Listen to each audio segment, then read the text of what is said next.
Sono al quartiere di Sant'Andrea a Vittorio Veneto assieme all'ingegner Mognol del comitato che si batte contro la realizzazione di questa bretella del traforo di Sant'Augusta per dare una mano a questo comitato. Sono intervenuto in Commissione Europea con un'interrogazione perché questa opera tra l'altro andrà a scontrarsi con un sito di importanza comunitaria e pare proprio che non siano state adottate tutte le procedure previste, ad esempio con l'effettuazione di una valutazione di incidenza ambientale.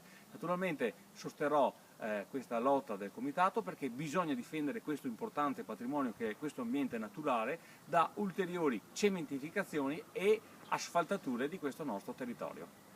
Siamo sul Meschio, questo bellissimo fiume ricco di vegetazione e di biodiversità, e qui è proprio il posto che verrebbe deturpato, distrutto per far passare questa strada dove appunto dovrà essere realizzato un ponte. Questo è un sito di importanza comunitaria, deve essere assolutamente tutelato e farò il possibile per tenere lontano cemento e ruspe da questo piccolo paradiso ambientale.